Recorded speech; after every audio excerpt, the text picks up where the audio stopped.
তো আজকে আমরা শুরু করতে যাচ্ছি হায়ারম্যান ফার্স্ট ইয়ার এর রিয়েল নাম্বার ফার্স্ট অধ্যায়টা। অর্থাৎ হায়ারম্যান ফার্স্ট ইয়ার বইয়ের অন্যান্য সকল অধ্যায় প্রায় আমাদের পড়ানো শেষ। ফাইনালি আমরা প্রথম অধ্যায়ের মধ্যে এখন আসলাম। আসলে আমি টুলটা করেই পড়াই সবকিছু, অর্থাৎ শেষ থেকেই সবকিছু পড়াই, এই জন্যই বিষয়গুলো তোমাদের এরকম লাগছে। এই অধ্যায়টা শেষে পড়ানোর পিছনে বেশ কিছু কারণ ছিল।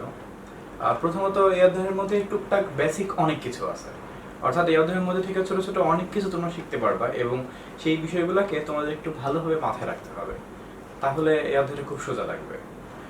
বাস্তব সংখ্যার অধ্যায়টা বরাবরের মতো 9-10 লেভেলে যেরকম পড়ছিলা অথবা তোমার প্রিভিয়াস স্কুল লাইফে এই অধ্যায় সম্পর্কে তুমি মোটামুটি ভালোই পড়ছিলা। সো সবকিছুকে সম্মিলিতভাবে এই অধ্যায়টা তোমাদের ইন্টারমিডিয়েট লেভেলে আছে, সেকেন্ড ইয়ারের ফার্স্ট অধ্যায়টা। তো আমরা দেখবো যে অধ্যায় থেকে আমরা কি কি বিষয় জানতে পারি, কি কি টপিক আছে। তো মূলত আজকে আমি তোমাদেরকে এই অধ্যায়ের যত রকমের বেসিকগুলো আছে এবং সেগুলো সম্পর্কে আমি একটু আলোচনা করব। তারপরে হয়তো বা এই অধ্যায়ের কিছু অঙ্ক আমি আজকে শুরু করতেও পারি, কারণ এই অধ্যায়টা আমি একটু সময় নিয়ে পড়াবো। এই কারণেই, কারণ এই অধ্যায়টার মধ্যে অনেক কিছু আছে, এই অধ্যায়টার মধ্যে জানার অনেক কিছু আছে এবং সেগুলোকে কাজে লাগানোর মতো অনেক কিছু আছে। আর ফার্স্ট অধ্যায়টা থেকে তোমরা ওভাবে একই রকম ফুল সৃজনশীল হয়তো পাবা না, অর্থাৎ তোমার যোগাশ্রী প্রোগ্রাম লিনিয়ার প্রোগ্রামিং এর সাথে তোমরা এই রিয়েল নাম্বারের কম্বিনেশনের মাধ্যমে একটা সৃজনশীল ফুল পাবা। সো বুঝতেই পারছো, তাহলে কিন্তু এই অধ্যায়টা পড়াটা কিন্তু ইম্পর্টেন্ট। ওই একই সাথে তোমাদের লিনিয়ার প্রোগ্রামিং অধ্যায়টাও কিন্তু পড়াটা কিন্তু খুব ইম্পর্টেন্ট, কেননা লিনিয়ার প্রোগ্রামিং ওই অধ্যায়টা যদি ভালো করে তুমি যদি না পড়তে পারো তাহলে কিন্তু তুমি কিন্তু ওখানে 4 বা 6 মার্কস মিস করছো। সেম ভাবে রিয়েল নাম্বার ভালো করে তুমি যদি পড়তে না পারো এখানে তুমি কিন্তু 4 বা 6 মার্কস মিস করতেছো। 4 বা 6 কেন বলতেছি, কখনো কখনো 4 আসে, কখনো কখনো 6 আসে। সো ব্যাপারটা বুঝতেই পারছো, মানে ক নম্বর সহকারে বলতেছি। সো এই জন্য তোমাদেরকে রিয়েল নাম্বার অধ্যায়টা ভালোই পারতে হবে এবং এখান থেকে অনেক কিছু জানার আছে, এখানে অবজেক্টিভ আসে। সো অনেক ব্যাপার আছে, সেই ব্যাপারগুলো সম্পর্কে জানতে হবে।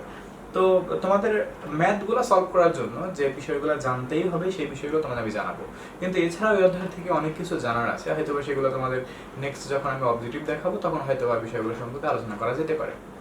তো আমরা তাহলে রিয়েল নাম্বার এর এখন যে শুরু করতে যাচ্ছি, আমরা প্রথমেই জানবো এর প্রপার্টিস অর্থাৎ যেটাকে আমরা বলতে পারি এর বৈশিষ্ট্যসমূহ আমরা জানতে পারবো। অর্থাৎ বীজগণিতিক সাধারণ সংখ্যা মানে বাস্তব সংখ্যা যেগুলো আছে, এই বীজগণিতিক বাস্তব সংখ্যার কি কি বৈশিষ্ট্যগুলো প্রধানত মেনে চলে সেই বৈশিষ্ট্যগুলোকে আমরা এখন একটু জানবো। তো দেখো, প্রথমে লেখা আছে আবদ্ধতা। আমি প্রত্যেকটা লাইনকে একটু ভেঙে ভেঙে তোমাকে বিশ্লেষণ করে দেখাবো, তাহলে আশা করি ব্যাপারটা খুবই ভালো করে বুঝতে পারবা। আবদ্ধতা a, b belongs to r, r বলতে রিয়েল নাম্বার বাস্তব সংখ্যাকে বোঝাচ্ছে। হলে 1 নাম্বার পয়েন্টে যেটা লেখা আছে a plus b belongs to r, and 2 number লেখা আছে ab belongs to r। So এই কথাগুলো বলার আগে একটা কথা বলে রাখি যে রিয়েল নাম্বার এখানে যতগুলো সূত্র আছে সবগুলো সূত্রের মধ্যে, প্রত্যেকটা সূত্রের মধ্যে বা প্রত্যেকটা বেসিকের মধ্যে দুইটা করে ব্যাখ্যা আছে। একটা হলো তোমার যোগের বিধি, একটা হলো তোমার গুণের বিধি। এই দুটো বিষয় খেয়াল রাখবা। আমি প্রত্যেকটা জায়গাতেই যোগ এবং গুণ এই দুইটা বিষয়কেই দেখাইছি এবং এই দুইটা বিষয়ই এর কিছু সাধারণ বেসিকের মধ্যে বা সাধারণ কিছু সূত্রের মধ্যে আসে। যদি এগুলোকে আমরা সূত্র বলতে পারি না, এগুলো খুবই সাধারণ কিছু কমন বেসিক, এগুলা মোটামুটি আমরা এর আগেও হয়তো বা পড়ছি কিন্তু ঠিক এইভাবে আমরা পড়ি নাই, কারণ আমাদের এইভাবে করে এখন পড়তে হবে। এই বিশেষ করে এই লেখাগুলো তুমি দেখতে পাচ্ছ না, এই লেখাগুলো তোমাদের জানাটা খুব দরকারি। আমি যখন কিছু অঙ্ক করব তখন তোমার কাছে খুব অদ্ভুত লাগবে এই অধ্যায়ের অঙ্কগুলা। আমিও স্বীকার করি যে এই অধ্যায়ের অঙ্কগুলো একটু অন্যান্য অধ্যায় থেকে একটু স্ট্রেঞ্জ, কিন্তু তারপরেও তোমাকে বিষয়টা জানতে হবে। সো ভালো করে বুঝতেই পারছো। সো আমি প্রত্যেক লাইনকে ভেঙে ভেঙে দেখাবো। এখানে আছে a, b belongs to r, যেন a plus b belongs to r and ab belongs to r, অর্থাৎ a এবং b দুইটা সংখ্যা যদি রিয়েল নাম্বারকে ফলো করে তাহলে তাদের যোগফল রিয়েল নাম্বারকে ফলো করবে অথবা তাদের গুণফল রিয়েল নাম্বারকে ফলো করবে। একদম সোজা কথা। এখানে তোমাদের বইয়ের মধ্যে এই কথাগুলো লেখা আছে, কিন্তু জাস্ট বিষয়গুলোকে আমি একটু গুছিয়ে এখানে লিখে দিছি, শর্ট করে লিখে দিছি এবং সেগুলোকে আমি এখন এক্সপ্লেন করবো। এটাই পার্থক্যটা। তো সাপোজ আমি রিয়েল নাম্বার বলতে a এবং b কে, সাপোজ আমি 2 এবং 3 কল্পনা করছি, a কে 2 বিবেচনা করছি, b কে 3 বিবেচনা করছি, তাহলে তাদের কথা অনুসারে যদি এদেরকে যোগ করা যায় সেটা রিয়েল নাম্বার পাওয়া যাবে, অবভিয়াসলি পাওয়া যাবে। 2 plus 3 equal to 5 belongs to r। So অবশ্যই 1 নাম্বার যুক্ত এখানে কারেক্ট আছে। সিমিলারলি তুমি যদি 2 into 3 কে গুণ করো, 2 into 3 6, এটাও কিন্তু r কেই বিলংস করবে। সো বুঝতেই পারছো যে যদি দুইটা বাস্তব সংখ্যা হয় তাহলে তাদের যোগফল সেটাও রিয়েল নাম্বার হবে অথবা তাদের গুণফল সেটাও রিয়েল নাম্বার হবে, যোগের বিধি অনুসারে অথবা গুণের বিধি অনুসারে। ওকে। এরপর আমরা একটু দেখবো অনন্যতা ধর্ম। অনন্যতা বৈশিষ্ট্য ব্যাপারটা আসলে কি, খুবই একটা মজার ব্যাপার। দেখো এখানে বলা হয়েছে a b x y belongs to R, অর্থাৎ এখানে চারটা সংখ্যা যদি বাস্তব সংখ্যাকে মেনে চলে, চারটা সংখ্যাই যদি বাস্তব সংখ্যাকে মেনে চলে, এবং এ ইকুয়াল টু বি যেখানে এ এবং বি সমান, এক্স ইকুয়াল টু ওয়াই যেখানে এক্স এবং ওয়াই সমান, এমনটা যদি হয় সেক্ষেত্রে a plus x equal to b plus y অথবা a x equal to b y, এটা হবেই হবে। এখন দেখা যাক এটা আসলে সত্য হয় কিনা। কি বলছে, চারটা বাস্তব সংখ্যা। এখন চারটা বাস্তব সংখ্যা মনে করো আমি নিলাম 2 4 6 8। ওকে, জাস্ট একটা एग्जांपल দেখাচ্ছি। তাহলে এখানে বলছে a ইকুয়াল টু b, মনে করো আমি এখানে লিখলাম a b x y, ঠিক আছে। তোমার কাছে কি মনে হয় a এবং b সমান আছে? নাই। তার মানে এক কাজ করি, আমি এটাকেও এর সমান করে 2 নিই, কারণ 2 তো একটা বাস্তব সংখ্যা। x এবং y কি সমান আছে? না, আমি এটাকেও 6 নিই। তাহলে এবার আমাদের এই 2 নম্বর শর্তটা কিন্তু এইটুকু ফুলফিল হলো। বিষয়টা আমি একটু বুঝাই রাখাচ্ছি তোমাকে। এখানে বলছে a b x y চারটা নাম্বার যা কিনা রিয়েল নাম্বারকে ফলো করে, আর কে ফলো করে। যেখানে আবার a equal to b x equal to y, তার মানে দেখো a b x y, a এবং b সমান, x এবং y সমান, এমনটা যদি হয় তাদের কথা অনুসারে, তাহলে a plus x equal to b plus y অথবা a x equal to b y। দেখা যাক এটা আসলে সত্য কিনা।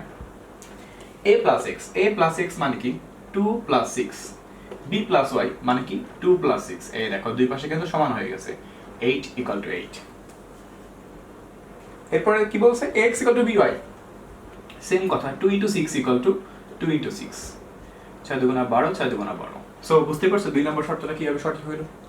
অর্থাৎ যদি চারটা বাস্তব সংখ্যা রিয়েল নাম্বারকে ফলো করে এবং তাদের মধ্যে থেকে অবশ্যই a এবং b সমান হতে হবে, x এবং y সমান হতে হবে, তাহলে সেই ক্ষেত্রে a এবং x এর যোগফল b এবং y এর যোগফল সমান, অথবা a এবং x এর গুণফল b এবং y এর গুণফলের সমান হবেই হবে, এবং তা অবভিয়াসলি সত্য।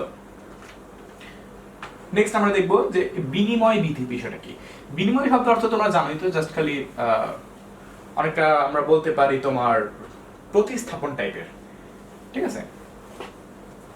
সো একটু দেখি যে বিনিময়ের মধ্যে কি বলা হচ্ছে, a b belongs to r যেখানে a plus b equal to b plus a অথবা a b equal to b a। এটা একটা কমন ব্যাপার।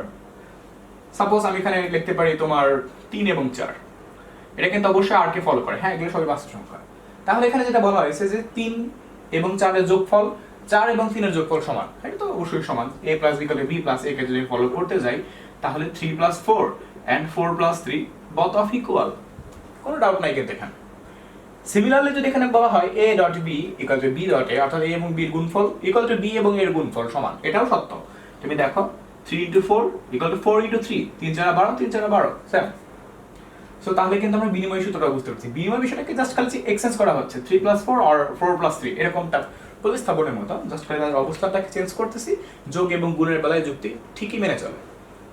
নেক্সট আমরা একটু দেখব যে কি বলছে পরে, সংযোগ বিধি। সংযোগ বলতে কি বোঝায়, এখানে যেহেতু সংযোগ বলতে এখানে পরস্পরকে যোগ বোঝাচ্ছে, যেটাকে ইংলিশে বলা হয় অ্যাসোসিয়েট ল, তো আমরা একটু দেখবো যে এখানে সংযোগ বিধির মধ্যে আসলে কি বোঝানো হচ্ছে। a b c তিনটা সংখ্যা যদি রিয়েল নাম্বারকে ফলো করে সেই ক্ষেত্রে a প্লাস b এটা একসাথে আছে plus c equal to a plus b plus c, এখানে b প্লাস c একসাথে আছে, পরস্পর সমান হবে। সিমিলারলি যদি এটা যোগের ভিতরে যদি গুণেরটা হিসাব করি তাহলে a b এর গুণফল এর সাথে c কে গুণ করলে b c এর গুণফলের সাথে a গুণ করলে তার সমান হবে। এটা অনেকটা বিনিময়ের মতো কিন্তু একটু চেঞ্জ আছে এখানে, ঠিক আছে।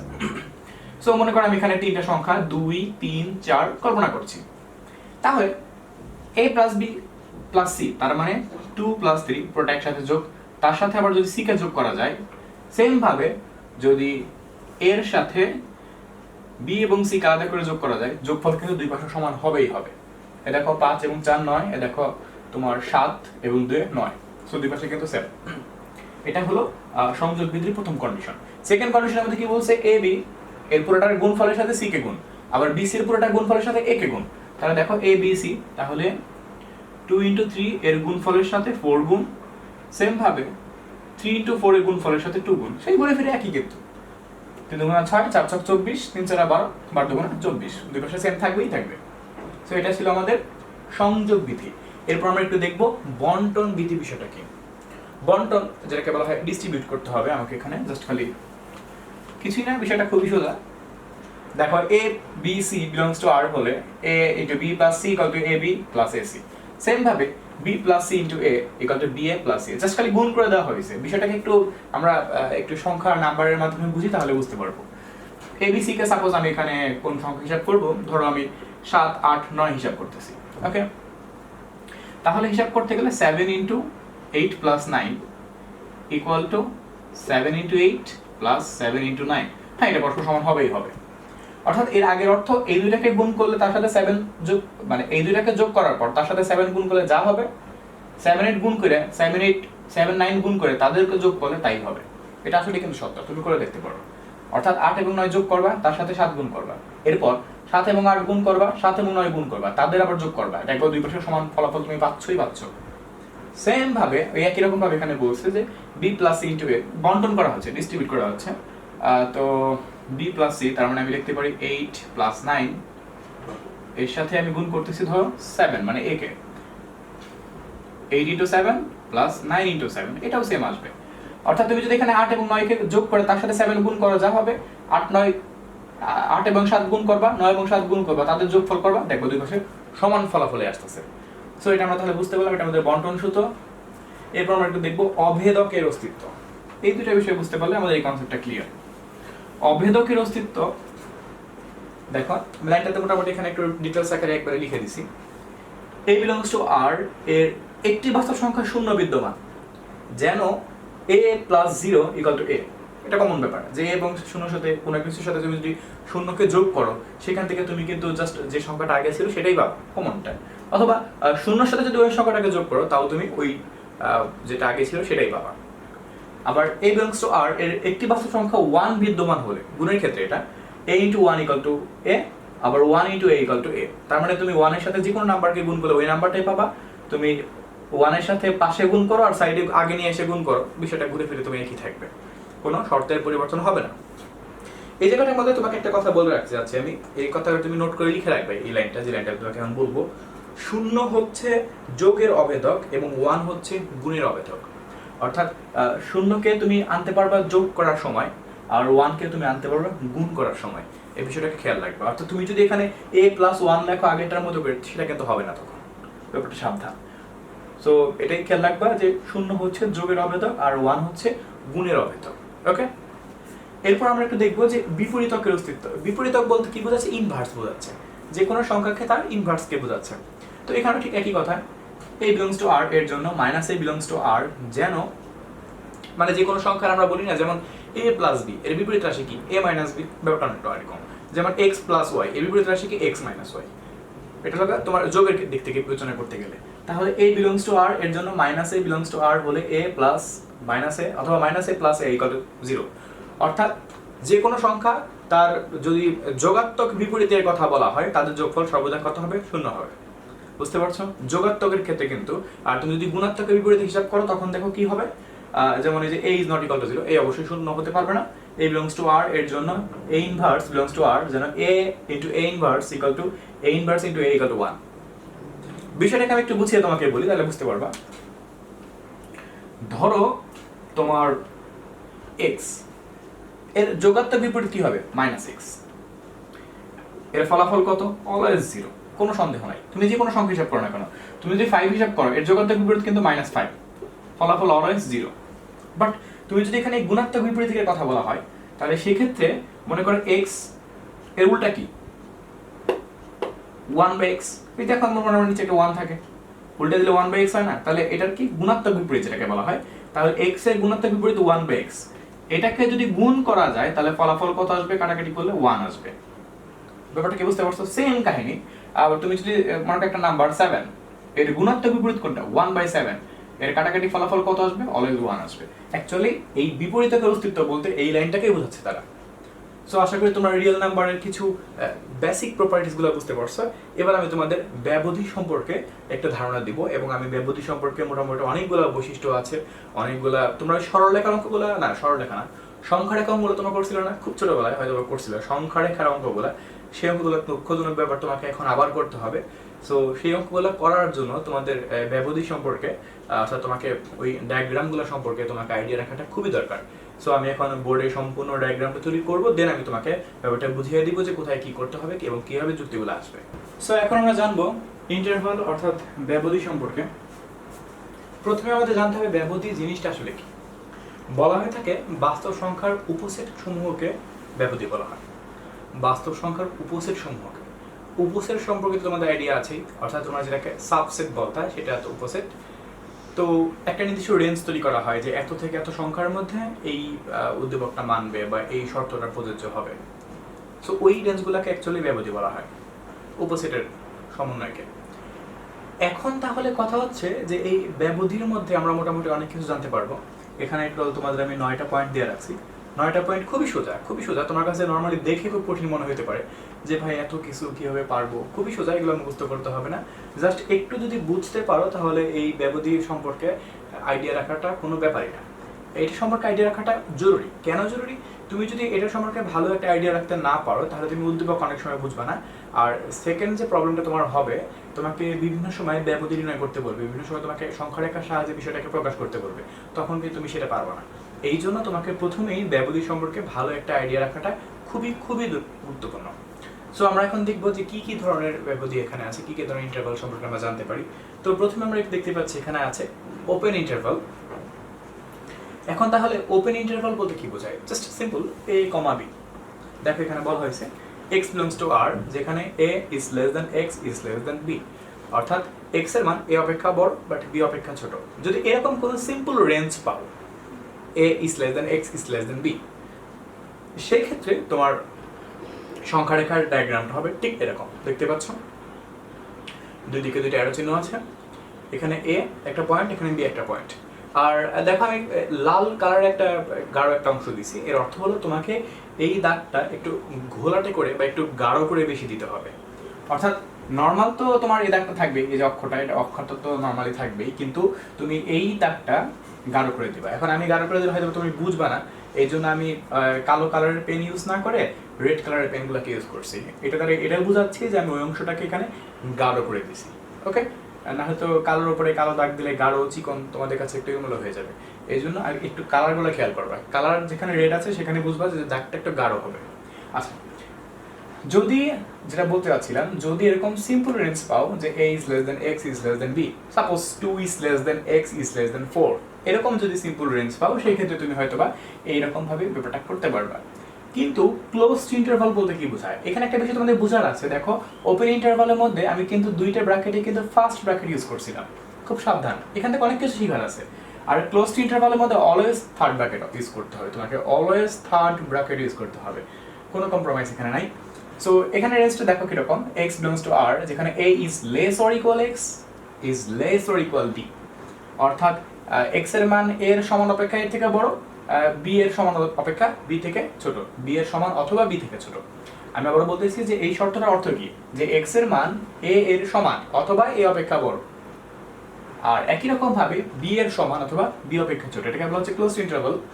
তো এই ক্ষেত্রে যে কাজটা করতে হবে, তোমাকে অবশ্যই এটা কিন্তু থার্ড ব্র্যাকেট থাকতে হবে। সেই ক্ষেত্রে দেখো এখানে অ্যারোটা কিন্তু ঠিক ওই রকমই আছে, কিন্তু a এবং b দুইটা অংশে যে দুইটা পয়েন্ট ছিল সেই পয়েন্ট দুইটার উপরে কিন্তু একটু মানে একটু কি বলে গাঢ় করে দেওয়া হয়েছে। তোমাকে ঠিক এই কাজটাই করতে হবে। অর্থাৎ যখন তুমি ক্লোজড ইন্টারভাল এরকম করে একটা রাশি পাবা বা কোনো একটা সেটের সমষ্টি পাবা বা সমন্বয় পাবা, তখন তোমাকে কিন্তু সেই ক্ষেত্রে এই যে পয়েন্টগুলো আছে এই পয়েন্টগুলোকে কিন্তু গাঢ় করে দিতে হবে। এবং তোমার যে নির্দিষ্ট রেঞ্জটুকু, এই যে a is less or equal x is less or equal b, ওই রেঞ্জের মধ্যেও তোমাকে কিন্তু একটু দাগটা ঘোলাটে করে দিতে হবে। দেখো এখানে কিন্তু দাগটা রেড কালারে করা আছে।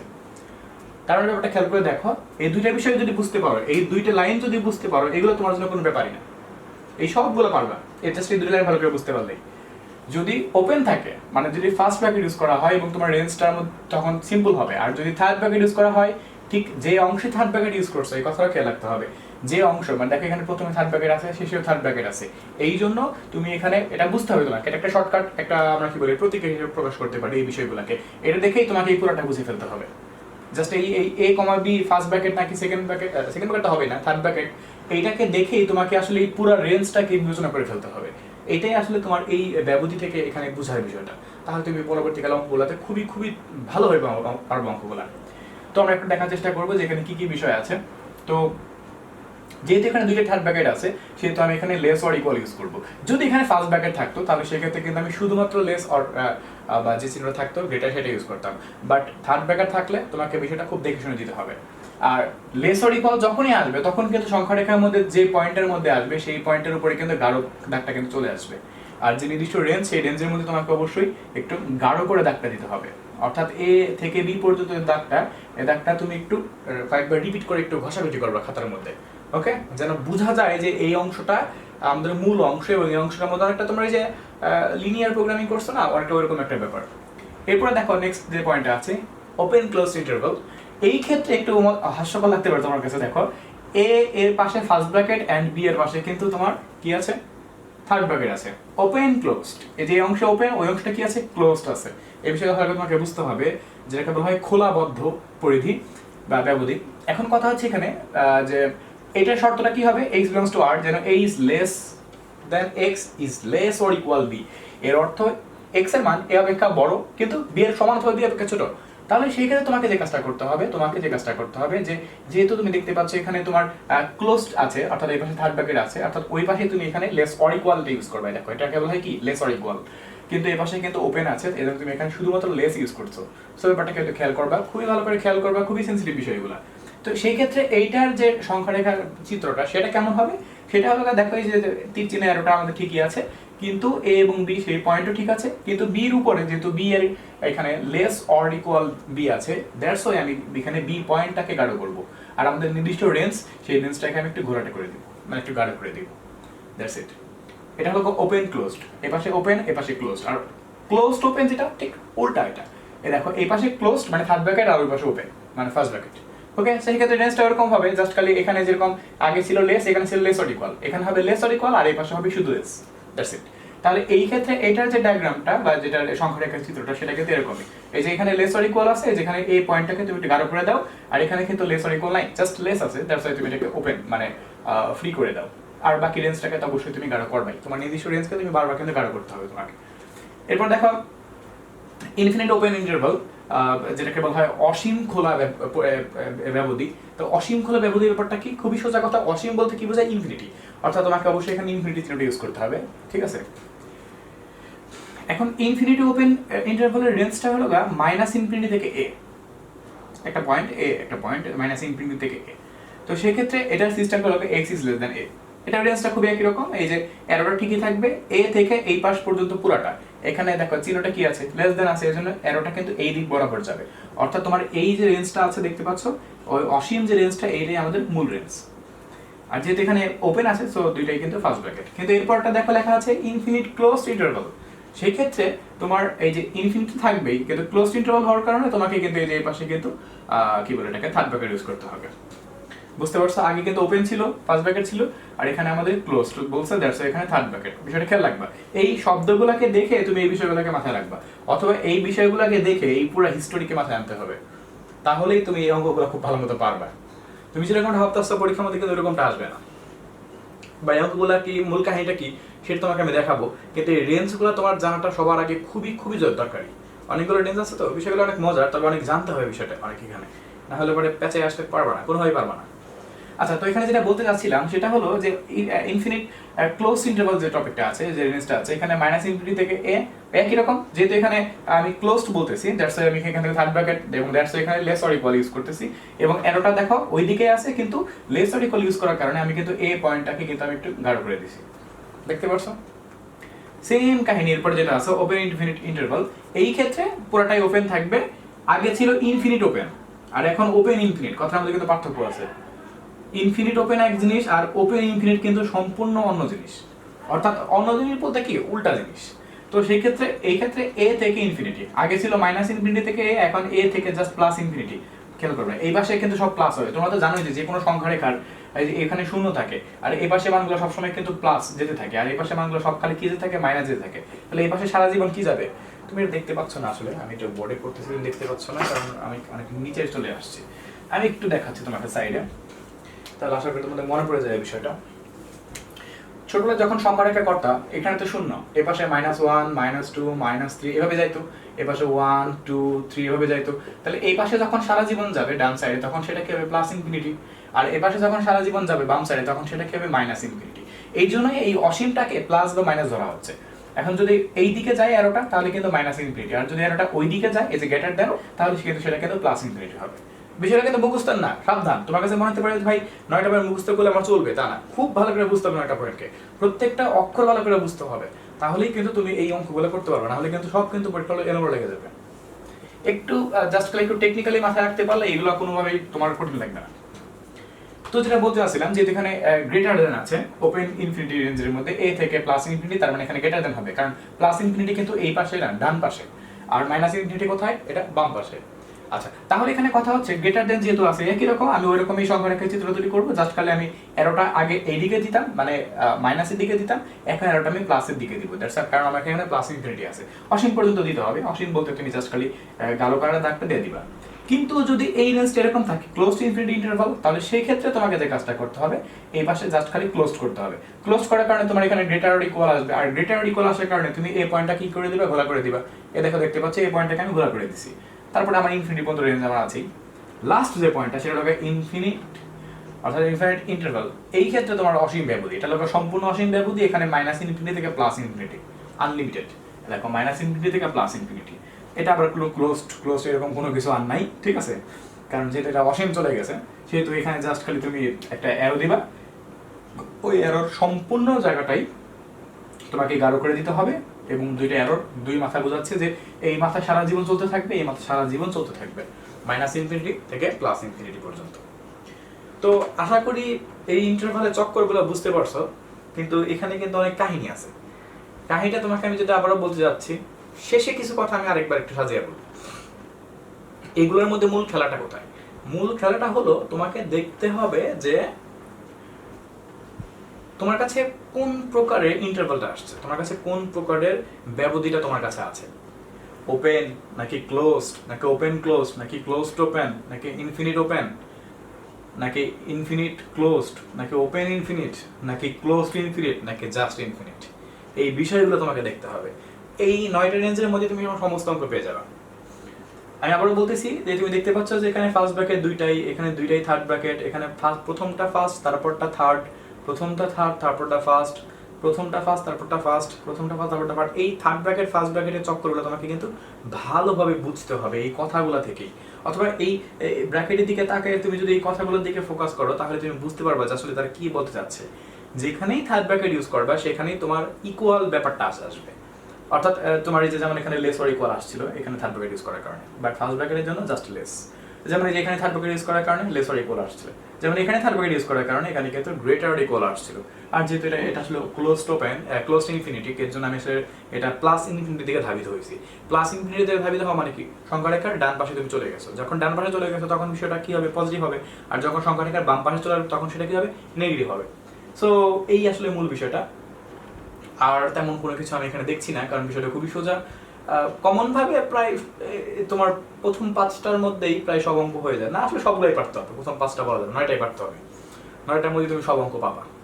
মোস্ট অফ দ্য টাইম আমি দেখছি খেয়াল করে 2 নাম্বার 4 নাম্বার বা 6 নাম্বার 5 নাম্বার এগুলোর মধ্যে অঙ্ক থাকে, সবই পারতে হবে, তোমাকে জেনে রাখতে হবে কারণ কখন কোনটা আসে, কারণ এগুলো অঙ্ক অনেক অনেক হতে পারে, ঠিক আছে? এগুলো অঙ্ক কিরকম তা দেখাবো না, তবে অঙ্কের যে সংখ্যারেখার যে চিত্রটা সেটা কিন্তু সবসময় ঠিক এই তোমার ইন্টারভালের সিস্টেম দেখে বা এর ডিজাইন দেখে তোমাকে কিন্তু ডিসাইড করতে হবে যে আমার সংখ্যারেখাটা ঠিক কোন দিকে যাবে, অর্থাৎ আমি কোন অংশটাকে ঘোলা করবো এবং কোন অংশটাকে ঘোলা করবো না, এই বিষয়টা জানা কিন্তু খুবই খুবই খুবই জরুরি। আন্দাজে খালি তুমি যদি মনে করো যে জাস্ট খালি আমি একটা দাগ দিয়ে দিলাম আমার তার রাইট দিয়ে দিবে, ব্যাপারটা কিন্তু ঠিক তেমনটা না। ওই দাগটা দিতে হবে তোমাকে ভেবে চিন্তে দাগটা দিতে হবে, যেখানে এই দাগটা সুইটেবল কি সুইটেবল না, সবকিছু বুঝে কাজ করতে হবে। এই জন্য দরকার পড়লে এই 9টা রেঞ্জকে নিয়ে তুমি আরেকটু রিসার্চ করো, প্রবলেম হলে আমাকে জানাও, আমি হেল্প করবো, কিন্তু তোমাকে কিন্তু এই 9টা রেঞ্জকে কিন্তু খুব ভালো করে বুঝতেই হবে, মুখস্থ করে নয়, মুখস্থ করলে এগুলো মনে থাকবে না, প্রবলেম আছে কিন্তু বিষয়টার মধ্যে। সো আশা করি আমাদের ব্যবধি সম্পর্কে জানাটা হয়ে গেছে। এরপর নেক্সট আমরা জানবো অ্যাবসোলিউট ভ্যালু সম্পর্কে, যাকে বাংলায় বলা হয় পরম মান। ওকে, সো এখন আমরা জানবো অ্যাবসোলিউট ভ্যালু বা পরম মান বলতে আসলে কি বোঝায়। তোমরা জানো কোনো বাস্তব সংখ্যার পরম মান বলতে বোঝায় সংখ্যাটি সংখ্যারেখার শূন্য বিন্দু থেকে কতটুকু দূরত্বে অবস্থিত, এটাই হলো মূলত আমাদের পরম মান বা অ্যাবসোলিউট ভ্যালুকে প্রকাশ করে, যাকে এক্স এর পরম মানকে মডুলাস এক্স দ্বারা প্রকাশ করা হয়। মডুলাস এক্স, যেটাকে আমরা বলতে পারি পরম মান এক্স। অর্থাৎ আমরা যখন সংখ্যা রেখার অঙ্ক যখন আমরা দেখি, এটা সংখ্যা রেখা 0 1 2 3 4 5 or something, -1 -2 -3 -4 or something, তাহলে মডুলাস বলতে বোঝায় যে 0 থেকে কেন্দ্র করে কতটুকু দূরে সে অবস্থিত, প্লাস নাকি মাইনাস, কোন ডিস্টেন্সে সে অবস্থিত, ওই যে ভ্যালুটা এটাকে মূলত অ্যাবসলিউট ভ্যালু বা পরম মান যেটাকে বলা হয়। আর এটাকে প্রকাশ করা হয় মডুলাস এক্স দ্বারা। পরম মানের একটা বিশেষ বৈশিষ্ট্য আছে যে পরম মান সবসময়, পরম মানকে কোনো একটা সংখ্যাকে, কোনো একটা ধনাত্মক কিংবা ঋণাত্মক যে কোনো সংখ্যাকে পরম মান করলে রেজাল্ট সবসময় অঋণাত্মক বের হবে, রেজাল্ট সবসময় অঋণাত্মক বের হবে। এখন বিষয়টাকে আমি একটা দেখাচ্ছি, যেখানে 3টা শর্ত লিখে দিছি, এই 3টা শর্ত বুঝতে পারলে পরম মানের কনসেপ্ট তোমাদের কাছে একদম বেসিক কনসেপ্ট ক্লিয়ার হয়ে যাবে।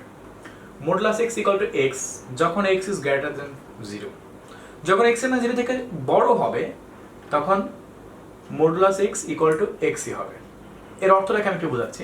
0 থেকে বড় একটা নাম্বার কত বলো, ধরো একটা নাম্বার 7, তো যদি তুমি 7 কে মডুলাস করো দেন তুমি অ্যান্সারটা কত পাবা, 7 পাবা। ব্যাপারটা কি বুঝতে পারছো কথা কি বলছি? যেহেতু 7 সংখ্যাটা x অপেক্ষা বড়, সেহেতু মডুলাস x কে করলে আমরা x ই পাবো। সো ব্যাপারটা ক্লিয়ার। বাট 0 কে যদি করা হয় মডুলাস x ইকুয়াল টু 0, যখন x ইকুয়াল টু 0, যদি তোমার এখানে 0 কে তুমি মডুলাস করো তাহলে রেজাল্ট কত পাবা, 0 ই পাবা। দেখো যখন x ইকুয়াল টু 0 তখন মডুলাস x ইকুয়াল টু 0।